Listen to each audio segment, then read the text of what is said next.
Here's a quick maintenance video on your SRM 2620 from Echo. We're going to do the basics. Spark plug, air filter, fuel filter, and we're going to grease the gear head. Alright, so first things first, we're going to do the air filter here. Got one little tab to unscrew here, one down there at the bottom. So, just do that. Unscrew it. It won't come out. Lock it in there. Unscrew the bottom. That's going to slide right off. Showing your old filter. Pull your filter out and remember your orientation. Don't forget your filter retainer like I did in my recording. Here it is on screen for that reference. We'll slide that in there. Sponge filter goes first. The square indentation goes face down.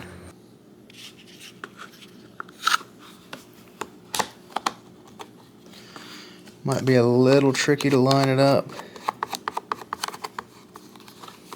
but it will go. Let's go to the spark plug here. Alright, so let's go on to the spark plug, which is right here. Now, depending on the spark plug, if you can't pull it off with your hand, you may need to use some pliers. And just be careful when you do this, because you can have your little terminal separate, and you can tear your boot. And this one is stuck on good.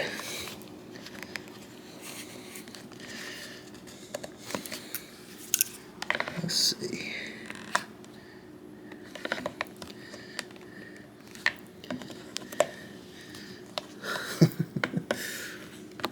You gonna do this to me on video? There we go. Yeah, real difficult to get off. On occasion, just like I say, take your time, be careful, because you can pull this thing, you can pull this bit completely off if you're not careful enough with it. Most of your weed eaters are going to come with a spark plug tool. Just use it to loosen it. You should be able to unscrew it with your hand. Right, there you go. There's the old one. CMR 7H. Now check your gap before you put it in. I don't care if it says pre-gapped, and this is why. We're looking for a 0.0, and it's going to be hard to see on this camera. We're looking for 0.028, and we're only getting 0.02224-ish. Not a major deal, but it's wrong, and we want to be right. So if your gap's too small, take it into the little hole part and then just bend it back real gently like. And then that's where we need to be, at 0.028. Before we were roughly here, and now we are here. May or may not make a major difference, but that's how it's supposed to be, 0.028. When you screw in your spark plug, just put it right on the threads and then turn it counterclockwise, and you're going to feel a little click. You should almost feel it drop in place a little bit. Right there, I felt it. I was talking, so I'm going to, when it drops in like that, that means your threads are seated and you're not going to cross thread it. Again, shouldn't be too much of an issue, but if you want to be 100% sure, it's just a little trick. Snug it up. Don't over tighten. Take your boot, slide it back over top. Spark plug is changed. Now for the fun part, let's do the air filter, or the fuel filter. Take your gas cap off and pull it out. Mine's missing the retainer. Take an Allen wrench. Okay. Go ahead and fish out the fuel filter, the fuel line. Oh wait, look at this. Look what I just found. My employee said that he lost that. I didn't realize he lost it inside the tank.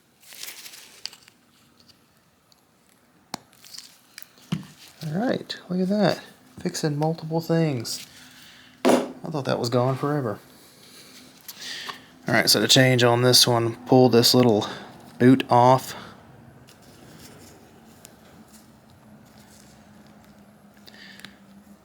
Okay, you just pull that little boot off, slides back. Hopefully you can see that. Then there's a little clip here holding on your fuel filter. Just take and slide it back. It's pretty pliable, but you don't want to poke your hose line, but it slides right off. Okay, don't lose it because you can let go of it and let it slide down into the tank. I made that mistake on another one of these, an older one that you're going to see a video of me fixing this very issue. I lost this little ring and I shrugged it off. I said, you know what, it's fine. And what ended up happening is that my fuel filter fell off and I got a bunch of gunk in my carburetor, so I'm going to clean the carb on that one. So don't lose that little silver ring.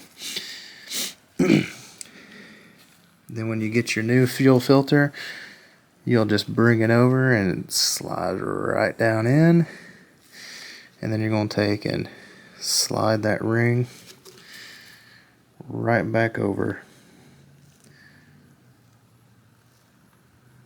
very gently, and then that'll hold that on. Take your little boot and slide it up, and then boom, and then you just shove it back down in there. And then take your plastic retainer and you can squeeze it. It's flexible. It just shoves right down in there. Fuel filter changed. Alright, so now we're going to work on greasing up your trimmer. I would say to do this at least 3 times a year, more if you can do it if you're going commercially, but at least 3 times a year if you're commercial. If you're a standard homeowner, just do it once a year. So to grease your gearbox, there's a little bolt right there. It's 12 millimeter. Just break it, screw it out.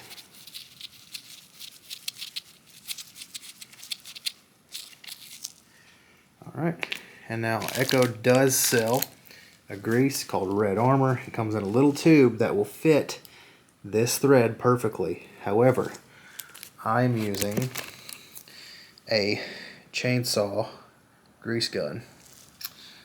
You can see that there. It's got little tiny tip, and what you do is you press it in and your grease comes out.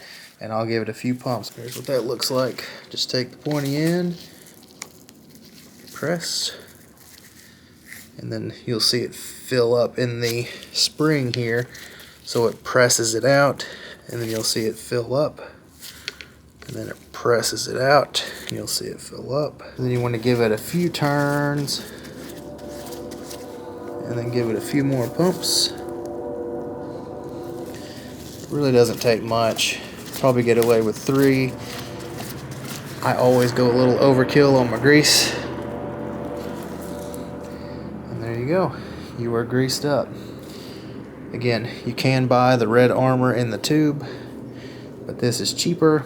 They sell these little grease guns at Tractor Supply, Home Depot, all the good little places. Okay, just tighten that down, and that's it. You've greased your gearbox.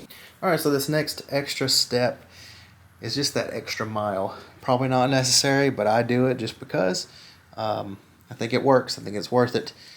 We're going to grease the shaft, the drive cable that goes all the way through the shaft. Probably don't have to do that if you're a homeowner, but if you do, at least do it once a year. If you're a commercial guy, probably do it about 3 times a year, because you're using the heck out of this thing. It does get hot in there, so I think it's worth it, in my opinion.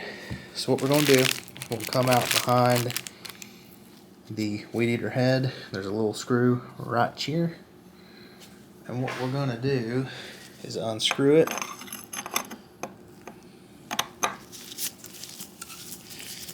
Doesn't have to come all the way out.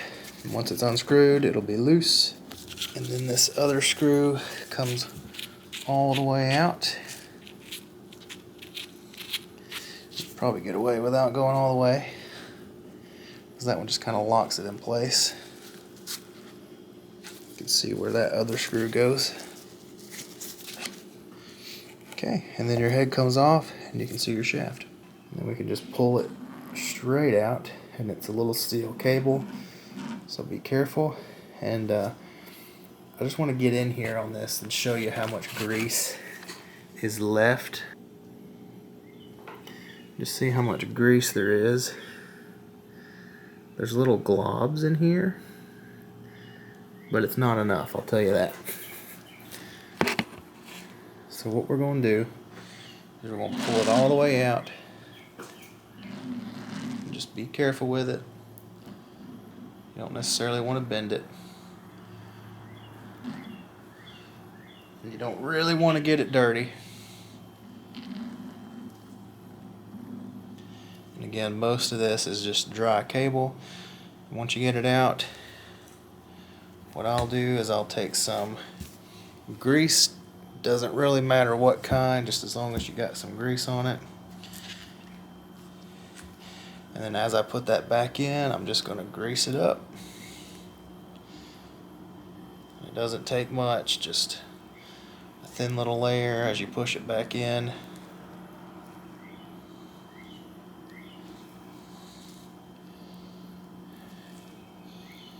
And that'll just give you just a hair more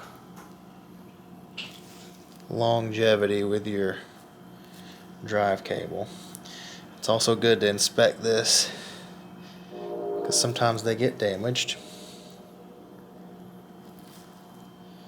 And that'll give you an idea of how much longer you got with this one. This cable actually looks great, but I expect that it's a brand new trimmer. Alright. Now we're fully seated. Slide that sucker on there.